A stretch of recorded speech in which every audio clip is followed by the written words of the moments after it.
Good evening, my dear students, dear family members and my friends। कल आपका NCERT का पहला चैप्टर वास्तविक संख्या के सभी क्वेश्चन का हल कर दिया गया था। आज हम उसके अगला चैप्टर है 1.2। आज का आपका बेसिक कॉन्सेप्ट होगा एनसीईआरटी के एक्सरसाइज 1.2। उसमें क्या है, आपको एलसीएम निकालने के लिए कहेगा अभाज्य गुणनखंड विधि द्वारा एलसीएम और एचसीएफ। इसको समझने से पहले हम समझते हैं पहले यहाँ पर कि कैसे निकालने के लिए उसमें क्वेश्चन में कहा जाता है। तो पहली संख्या गुणे दूसरी संख्या, कोई बोल दे कि 16 और 18 का एलसीएम निकालिए, तो कैसे निकालेंगे?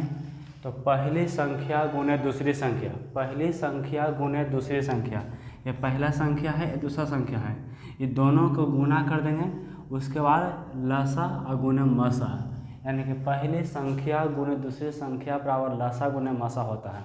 अब यहाँ से 4 फॉर्मूला निकलेगा। पहला कि यदि पहली संख्या पूछ रहा है, दूसरी संख्या दिया हुआ है, लसा भी दिया हुआ है और मसा भी दिया हुआ है, आपका क्वेश्चन में यही रहेगा। ये 4 गो है ना, पहली संख्या, दूसरी संख्या, लसा और मसा, ये 4 गो में से 3 गो आपको दिया हुआ रहेगा और एगो निकालने के लिए बोलेगा, एगो निकालने के लिए बोलेगा। तो कैसे निकालेंगे? तो एक एक करके हम सभी का फॉर्मूला हम पहले निकाल लेते हैं। तो पहली संख्या गुणे दूसरी संख्या बराबर लसा गुणे मसा, ये होता है। तो पहली संख्या अगर पूछ दे तो कैसे बनेगा? तो सबसे पहले लिखेंगे लसा गुणे मसा, यानी कि वो दो संख्याओं का लसा और मसा निकालने के बाद दूसरी संख्या से भागा दे देंगे, यानी कि पहली संख्या गुणे दूसरी संख्या बराबर लसा गुणे मसा होता है। यहाँ से पहली संख्या पूछेगा तो फॉर्मूला क्या हो जाएगा? तो लसा गुणे मसा और बटा में दूसरी संख्या। अगर दूसरी संख्या पूछे तो क्या हो जाएगा? तो लसा गुणे मसा और बटा में पहली संख्या। ठीक है, यहाँ तो कोई दिक्कत नहीं। अब इसका आगे समझिएगा। फिर कहे अगला बार में कहेगा कि चलिए भाई ठीक है कि आपको तो 2 संख्या निकालना था एगो संख्या से, मतलब कि 2 संख्या दिया हुआ था, या कोई आपको दे दे कि मान लिया कि एचसीएफ ऑफ 9 और 3, एचसीएफ ऑफ 9 और 3 होता है, और एलसीएम ऑफ 9 एंड 3 कितना होता है? 9 होता है। तथा पहली संख्या या दूसरी संख्या आपको दिया हुआ है, कितना है? 9। तो दूसरी संख्या निकालने के लिए कहेगा तो आराम से निकाल देंगे। कैसे निकालेंगे? दूसरी संख्या बराबर क्या होता है? तो लसा गुणे मसा बटा में पहली संख्या। जब हम क्वेश्चन बनाएंगे ना तो आपको और क्लियर हो जाएगा। अभी फिलहाल से फार्मूला को समझिए, फार्मूला क्या होता है। लसा बराबर पूछेगा तो क्या होगा? तो पहली संख्या गुणे दूसरी संख्या बटा में मसा, मसा बराबर क्या हो जाएगा? तो पहली संख्या गुणे दूसरी संख्या बटा में लसा। यहाँ से आपका है, कभी कभी क्वेश्चन में कहेगा कि 2 संख्याओं का गुणनफल, 2 संख्याओं का गुणनफल। इसका कहने का मतलब हुआ कि इसमें 2 संख्या है, यानी कि पहली या संख्या गुणे दूसरी संख्या, इसी को दोनों को मिला देंगे तो हो जाएगा 2 संख्याओं का गुणनफल बराबर एलसीएम गुणे एचसीएफ। अब यहाँ समझते हैं मेन रूप से एलसीएम और एचसीएफ। उम्मीद करते हैं कि आपको एलसीएम और एचसीएफ आपको बेहतर तरीक़ा से आता होगा। नहीं भी आता है तो कोई दिक्कत नहीं है, ठीक है। एलसीएम लोवेस्ट कॉमन मल्टीपल्स, इसको हिंदी में कहते हैं लघुत्तम समापवर्त्य, लघुत्तम समापवर्त्य। और एचसीएफ को कहते हैं महत्तम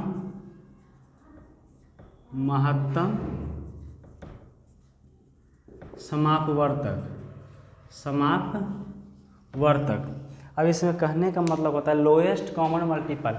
मान लिया कि कभी कभी 9 है, 6 है और 3 है, ठीक है। इसका एचसीएफ निकालने के लिए कह दे और एलसीएम निकालने के लिए कह दे तो 2 तरीका होता है निकालने का। पहला होता है भाग विधि, दूसरा होता है गुणनखंड विधि। भाग विधि आपको आता होगा पहले से। भाग विधि आसान है। आप 9, 6 और 3 के एलसीएम निकालना चाहते हैं तो बस इसको ऐसे घेर दीजिए, यहाँ से वैसा अंक से भागा दीजिए, उससे आपको काट दे। और कम से कम एलसीएम का नियम है कि जिस भी अंक से हम इसको डिवाइड कर रहे हैं कम से कम 2 अंक कटना चाहिए। अगर 2 से कम कटता है तो हम उसमें एलसीएम नहीं लगा पाएंगे, और उसके आगे कटता है, 2 से ज़्यादा कटता है, 3, 4, 5 को कटता है तो और बेहतर है।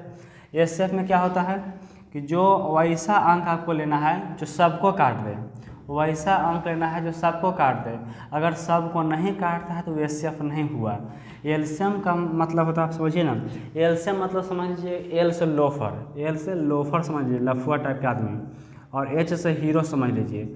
अब समझिएगा, बाजार में कोई गया, ठीक है, और लफुआई किया, ठीक है, तो उसको क्या करेगा, जिसके साथ लफुआई किया है वो भी इसको मारेगा और पूरा बाजार वाला मिल के मारेगा, ठीक है, यानी कि सब मिल के इसको मारेगा।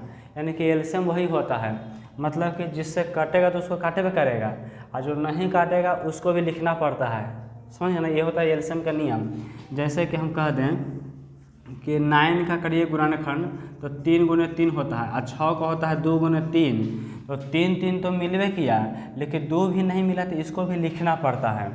उसी प्रकार एचसीएफ होता है हीरो टाइप के आदमी, यानी कि ये जाता है और अकेले दम हल्का मचा के चल आता है। नहीं समझे, दूसरा तरीका, एलसीएम मैंने समझे कि lower class member, lower class member, ठीक है, और एचसीएफ मतलब समझे हायर क्लास फैमिली।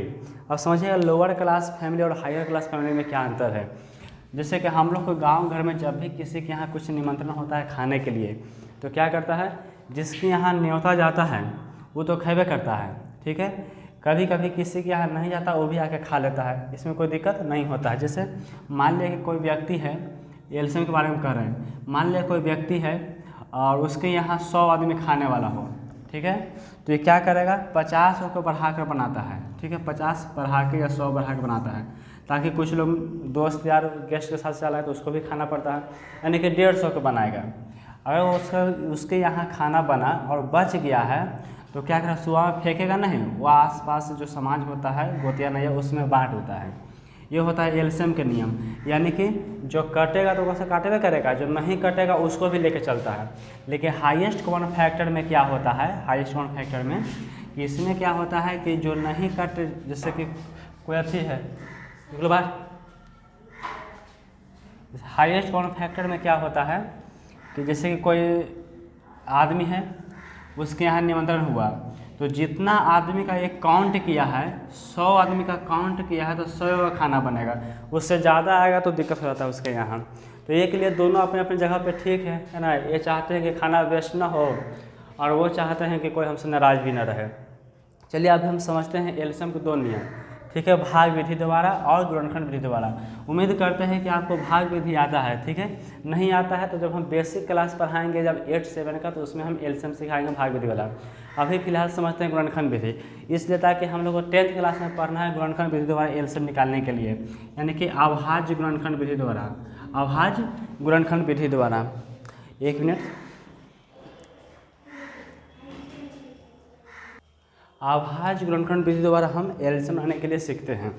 चलिए कैसे सीखते हैं, ये सब देखिए, ये सब फार्मूला है, आपको 1.2 का जो बेसिक फार्मूला यही फार्मूला है, आप इसको आराम से लिख लीजिएगा कॉपी पे। जब भी आपको बोर्ड पे लिखा हुआ कोई भी चीज़ मिले तो आप कॉपी पर ले करके वीडियो को देखिए, ताकि जो भी आपको लिखना है ये महत्वपूर्ण है तो उसको आप कॉपी पर लिख लीजिए, ज़्यादा बेहतर रहेगा। चलिए अभी हम सीखते हैं अभाज्य गुणनखंड विधि द्वारा। तो सबसे पहले समझते हैं कि अभाज्य संख्या और भाज्य संख्या क्या कहलाता है। अभाज्य संख्या मतलब होता है प्राइम नंबर, मतलब कि वो अपने आप से कटेगा, एगो से आप कटेगा, ठीक है। आप समझते हैं गुणनखंड विधि कैसे बनता है। मान लेते हैं कोई अंक लेते हैं 16 और 18, ये क्वेश्चन है, इसका अभाज्य गुणनखंड विधि द्वारा, अभाज्य गुणनखंड विधि द्वारा, गुणनखंड विधि द्वारा विधि से हल करें, ठीक है। क्या है, 16 और 18 को अभाज्य गुणनखंड विधि से एलसीएम और एचसीएफ निकालें। ठीक है, क्वेश्चन लिखने में टाइम होता है, आप लोग समझिएगा। 16 और 18 का अभाज्य गुणनखंड विधि द्वारा एलसीएम और एचसीएफ निकालें। हम ऐसे करते हैं, क्वेश्चन को ही पहले लिख लेते हैं, ठीक है, क्वेश्चन को ही पहले लिख लेते हैं। अभाज्य गुणनखंड विधि द्वारा एलसीएम और एचसीएफ ज्ञात करें, एलसीएम और एचसीएफ ज्ञात करें, ठीक है। यहाँ पे आपका क्या लिखा हुआ है, एलसीएम, ठीक है, निकालना है। तो कैसे करेंगे, सबसे पहले जो अंक दिया हुआ है उसका हम गुणनखंड करेंगे। 16 का करिए गुणनखंड, तो गुणनखंड करने के लिए क्या करते हैं, जिस अंक से ये भाग लगता है, जिसका मल्टीपल होता है, उससे हम इसको भाग देते हैं। 2 से तो 8, 2 से 4, 2 से 2, ठीक है। फिर 18 को करते हैं 2 से 9, 3 से 3। अब क्या करेंगे, दोनों अंक को लिखेंगे, 16 और 18 दोनों को लिखते हैं। 16 का गुणनखंड क्या आया है, 2 गुने 2 और गुने में 2, और 18 का क्या आया है, 2 गुने 3 और गुने 3। अब क्या निकालना है, एलसीएम। एलसीएम किसका एलसीएम निकालना है, 16 और 18 का, यानी कि 16 और 18 का। तो कैसे करेंगे, तो सबसे पहले देखते हैं कि ये दोनों में कॉमन क्या है, लोएस्ट कॉमन मल्टीपल्स, यानी कि कॉमन लेना है आपको। तो क्या करेंगे, तो वैसा अंक अभी बताया था ना कि एलसीएम मतलब कि लोअर क्लास मेंबर, मतलब कि हम लोग गांव घर के लोग, जिसके यहाँ न्योता जाएगा वो भी खाएगा और जिसके यहाँ नहीं गया है वो भी आगे खा लेगा, तो कोई दिक्कत नहीं है। तो क्या करेंगे, तो जो मिलेगा दोनों में, जैसे 2 अंक था, 3 अंक रहेगा, 4 अंक रहेगा, 5 गो रहेगा, तो पाँचों में जो मिलेगा ओकरा में से एगो लिखेंगे। जो पाँचों को मिलेगा ओकरा में से एगो लिखेंगे। उसके बाद क्या 2 इसमें है, नहीं है, इसको भी लिखेंगे। मतलब कि इसके यहाँ न्योता गया था तो ये खा लिया, जिसके यहाँ नहीं गया तो ये भी आगे खाएगा, कोई दिक्कत नहीं है, लेकिन आगे खा लेगा। आगे समझिएगा, इसके यहाँ छोड़ना, इस ये भी नहीं मिला, दोनों में 2 इसमें है और 2 इसमें नहीं है, तो क्या होगा, ये भी 2 को लिखेंगे। ये 3 इसमें है, सिर्फ इसमें नहीं है, फिर भी 3 को लिखेंगे। ये 3 उसमें है, नहीं है, इसमें है, तो इसको भी लिखेंगे। मतलब कि वैसा जब भी हम किसी संख्या के एलसीएम निकालेंगे अभाज्य गुणनखंड विधि से, तो क्या करते हैं कि जो सब में मिलता है ओकरा में से एगो लिखते हैं और जो नहीं मिलता है ओकरो लिखते हैं। तो चलिए अब सबको गुना करिए, तो 2 दूनी 4 और 4 दूनी 8 और 3 24 और 24 72, यानी कि 16 और 18 का जब एलसीएम निकालेंगे तो कितना जाएगा, 72। क्या सही में 72 आता है, तो साइड में रखकर अपना देख लीजिएगा 72 आता है या नहीं। आगे समझते हैं, क्या निकालना है, एचसीएफ किसका, 16 और 18 का, यानी कि एचसीएफ ऑफ 16 और 18। तो देखिए अभाज्य गुणनखंड विधि करने से ही आपको फायदा है ना, कि एक बार यदि कर देते हैं गुणनखंड तो वही गुणनखंड से आपका दोनों बन जाता है। एलसीएम बनने का नियम क्या है, कि वैसा अंक जो सभे में मिले ओकरा में से एगो लिखेंगे और जो नहीं मिलेगा ओकरो लिखेंगे। एचसीएफ में क्या है कि जो मिलेगा वही लिखेंगे, एचसीएफ में जो मिलेगा वही लिखेंगे, लेकिन एलसीएम में जो मिलेगा वही लिखेंगे और जो नहीं मिलेगा ओकरो लिखेंगे। मतलब जिसके यहाँ न्योता गया वो भी खाएगा, जिसके यहाँ नहीं गया वो भी खाएगा। एचसीएफ में क्या होता है, जिसके यहाँ गया सिर्फ वही खाएगा। तो चलिए अब देखते हैं कि 16 और 18 का जब हम करें अभाज्य गुणनखंड विधि द्वारा हल, तो ऐसा कौन अंक है जो दोनों में है, तो कौन है, 2 है, तो सिर्फ एगो 2 लिखेंगे। यही आपका हो गया एचसीएफ, यानी कि 16 और 18 के एचसीएफ क्या जाएगा, 2, एलसीएम क्या जाएगा, 72। अब इसको जांच करते हैं, इसको टेस्ट करिए कि सही बात है, जो बनाए हो सही है कि नहीं। तो टेस्ट करने के लिए क्या करते हैं, ये वाला लिखिए, फर्स्ट नंबर यानी कि पहली संख्या और गुने सेकंड नंबर यानी कि दूसरी संख्या, ठीक है, बराबर क्या होता है, एलसीएम और गुने एचसीएफ, एलसीएम गुने एचसीएफ। बताइए पहली संख्या कितना है, 16, दूसरी संख्या 18, एलसीएम कितना आया है, 72 और इसका 2। चलिए दोनों को गुना करते हैं, तो 16 और 18 से गुना करिए, 8 6 48, 8 6 14 है और 14 है 4, 14 4 18 और 1 1 2, यानी कि कितना आ गया इसका, 288। 288 आएगा जी, कहीं मिस्टेक नहीं किए हैं। 16 का 2, देखिए यहाँ पे मिस्टेक हुआ है, 2 दूनी 4 दूनी 8 है ना हुआ, ये तो लिखवे नहीं किए हैं। देखिए हल्का हल्का सा मैच नहीं होता, जहाँ भी आपको मिस्टेक हुआ आपको दिक्कत हो सकता है। हम यहाँ पे एक दो कम लिखे थे, इसलिए हम 2 को फिर से सुधारना चाहते हैं, इसके थोड़ा सा मिस्टेक हो गया है। चलिए इसको थोड़ा सुधार लेते हैं। एलसीएम के नियम क्या था कि जो मिलेगा ओकरा में से एगो और जो नहीं मिलेगा ओकरो लिखेंगे, ठीक है। उम्मीद ज़्यादातर कोशिश करना है कि पहले छोटका को ही लिखना है, ताकि लिखने में आसान होता है। या आपका नियम कहता है कि आपको हमेशा क्या बोलता है उसको, क्रमानुसार लिखना, जो पहले है उसको पहले लिखेंगे, जो पीछे है उसको पीछे लिखेंगे। मतलब कि 3 से 2 हमेशा छोटा है, इसलिए छोटका को पहले लिखते हैं और 12 को पीछे लिखते हैं, यानी कि 1 2 3 4 को 2 हो गया और 2 को 3 हो गया। चलिए अब गुना करेंगे, 2 दूनी 4, 4 दूनी 8, 8 दूनी 16 और 16 नंबर 44 144 आया, उसमें थोड़ा सा मिस्टेक हो गया था। चलिए यानी कि 16 को गुना करेंगे 18 से, इसका एचसीएफ कितना आ जाएगा, एचसीएफ 2 रहेगा। चलिए अब क्या कर रहा था, टेस्ट कर रहा था, यहाँ पर थोड़ा सा मिस्टेक हो गया था, थोड़ा सुधार लिए हैं। जब 16 और 18 के गुणनखंड विधि से करेंगे हल तो आपको इतना इतना आएगा। उसके बाद एलसीएम निकालने के लिए नियम था कि जो मिलेगा सिर्फ ओकरे लिखेंगे और जो नहीं मिलेगा ओकरो लिखेंगे। सॉरी, एलसीएम का नियम है कि जो मिलेगा ओकरा में से एगो और जो नहीं मिलेगा ओकरो लिखेंगे। लेकिन एचसीएफ का मतलब है, मासा का मतलब है कि जो मिलेगा ओकरो से नहीं, मासा का एक में थोड़ा सा मिस्टेक कर रहा है। एलसीएम का नियम है कि जो मिलेगा ओकरा में से एगो और जो नहीं मिलेगा ओकरो लिखेंगे। लेकिन मासा का मतलब है कि जो मिलेगा सिर्फ ओकरे लिखेंगे, जो नहीं मिला उसको हम नहीं लिखेंगे, जो मिला है उसी को लिखेंगे और जो नहीं मिला है उसको एकदम नहीं लिखेंगे। एलसीएम का नियम है कि जो मिला है ओकरा में से एगो और जो नहीं मिला है ओकरो लिखेंगे। I hope you are understand. नहीं, उम्मीद करते हैं कि आप समझ गए होंगे।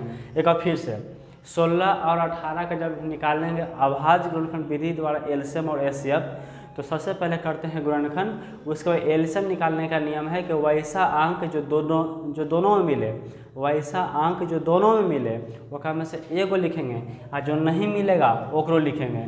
लेकिन मसा का मतलब है, एचसीएफ का मतलब है कि जो मिलेगा सिर्फ ओकरे लिखेंगे। चलिए अब टेस्ट करते हैं। फर्स्ट नंबर गुने सेकंड नंबर बराबर एलसीएम गुने एचसीएफ। तो फर्स्ट नंबर कितना था, 16, सेकंड नंबर 18। चलिए इसका एलसीएम कितना आया है, 144। कितना आया है, 144। और एचसीएफ कितना है, 2। 16 को और 18 को गुना करिए, 8 6 का 48, बाकियात में 4, 8 6 14, 14 4 18 और बाकियात में 1 1 2, यानी कि कितना आ गया ये, 288। कितना आ गया है, 288।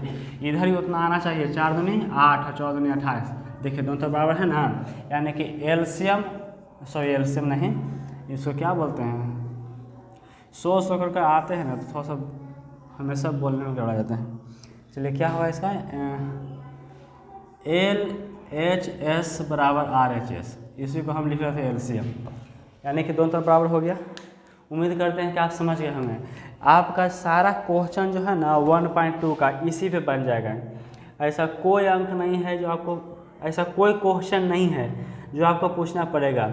अगर पूछना ही पड़ेगा तो उम्मीद करते हैं कि आपको 2-4 क्वेश्चन के बाद ही पूछना पड़ेगा, वो हम आपको बता देंगे। ठीक है, आप 1.2 का सभी क्वेश्चन को इसी प्रकार बना लीजिएगा। इसमें पहला क्वेश्चन कह रहा है कि अब निम्नलिखित संख्याओं को अभाज्य गुणनखंडों के गुणनफल के रूप में व्यक्त कीजिए। और कुछ और दिया हुआ है कि निम्न संख्याओं को अभाज्य गुणनखंडों के गुणनफल के रूप में व्यक्त कीजिए, लेकिन निम्न संख्याओं को अभाज्य गुणनखंडों के गुणनफल के रूप में व्यक्त कीजिए। जैसे कि हम एक क्वेश्चन आपको बना के दिखा देते हैं। ठीक है, इसको मिटाते हैं। उम्मीद करते हैं कि आप लोग समझ गए होंगे। नहीं समझे तो कोई दिक्कत नहीं, मैथ देखिए हराने की बात नहीं, आराम से धीरे धीरे पढ़िए, ऑटोमेटिक आपको समझ में आने लगेगा। सोचते हैं कि आपको एक दिन में समझ में आ जाए मैथ, तो ऐसा बात नहीं है। या कोई बोले कि हमको बहुत क्या बोलता है इसको, मैथ जैसे कोई टीचर हो या कोई स्टूडेंट हो, उसको पढ़ने का दो ही तरीका होता है। स्टूडेंट को चाहिए को डेली मतलब कम से कम एक चैप्टर मैथ बनाए, या छोड़िए उसके बाद आगे समझते हैं। 1.2 में 140 का अभाज्य गुणनखंड विधि द्वारा आपको हल करना है। तो चलिए हल करते हैं। कैसे करेंगे, 2 से तो 70, 2 से 35, यहाँ 5 से तो 7 हो गया। क्या करेंगे, 140 बराबर 2 गुने 2 और गुने 5 गुने 7, ये आपका हो गया अभाज्य गुणनखंड विधि से गुणनफल के रूप में व्यक्त करना। ठीक है, उसके बाद कहा है कि अभाज्य गुणनखंड विधि से पूर्णांकों के निम्नलिखित युग्मों के एचसीएफ और एलसीएम ज्ञात कीजिए तथा इसकी जांच कीजिए कि दो संख्याओं का गुणनफल बराबर एचसीएफ गुणे एलसीएम होता है कि नहीं। तो यही कह रहा है 26 है और 91 है, 26 है और 91 है। इसका क्या करना है, जो अभी बनाया था ना उस विधि से आपको बना करके इसका हल करना है। तो हम एक हल कर देते हैं। उसके बाद आप घर से अपना होमवर्क कंप्लीट कर लीजिएगा। और जो दिक्कत हो या हमसे भी कहीं कहीं कुछ मिस्टेक हो जाता है बोलने में या लिखने में, तो आप प्लीज़ कमेंट में लिख सकते हैं कि हाँ यहाँ पर गलती हो चुका है। हम कोशिश करेंगे और बेहतर करने का और कुछ त्रुटियों को सुधारने का। यानी कि 26 का क्या करना है, गुणनखंड करना है और 91 का करना है। तो चलिए 2 से लगाते हैं तो कितना होता है 13, इसको 7 से लगाने कितना हो जाएगा 13, 13 7 91, यानी कि 26 है और 91 है। 26 का 2 गुने 13 और इसका होगा 7 गुने 13। देखिए ना इसका एलसीएम क्या हो जाएगा, एलसीएम ऑफ 26 और 91 का क्या हो जाएगा, तो जो मिलेगा उसको लिखेंगे, जो नहीं मिलेगा उसको भी लिखेंगे। तो 2 मिल रहा है नहीं तो इसको भी लिखेंगे, 7 मिला नहीं तो सिर्फ एगो लिखेंगे, 13 देखिए दोनों मिल रहा था एगो लिखेंगे। अगर दोनों में मिल गया है तो एगो, नहीं मिला तो यो एक एगो। अब गुना करिए 13 7 91 और 91 दूनी तो हो जाएगा 2 और 9 18 182। अब इसका एचसीएफ ज्ञात करिए, एचसीएफ यानी कि मासा, एचसीएफ ऑफ कितना 26 और 91, 26 और 91 कितना हो जाएगा, तो जो मिलेगा उसी को लिखेंगे। तो दोनों का जब करें हैं गुणनखंड तो क्या मिला है 13 13, यानी कि 13 आ गया। अब इसको टेस्ट करिए, जांच करना है कि दो संख्याओं का गुणनफल यानी कि फर्स्ट नंबर और गुने सेकंड नंबर बराबर क्या होता है, एलसीएम और गुने एचसीएफ। ठीक है, तो फर्स्ट नंबर कितना था 26 और सेकंड नंबर कितना है 91 और एलसीएम कितना है जी 182 और गुने 13। ये दोनों को गुना कर लीजिएगा दोनों तरफ बराबर आ जाएगा। ठीक है, उम्मीद करते हैं कि आपको समझ में आ गया होगा। ठीक है, अगर ना भी समझ में आया है तो आप कमेंट में लिखिए कि हाँ यहाँ पर समझ में नहीं आया है। दूसरा कि आपको 1.2 का कुछ जो बचा हुआ है वो कल हल कर दिया जाएगा और कल आपका 1.2 ख़त्म हो जाएगा। ठीक है, थैंक यू।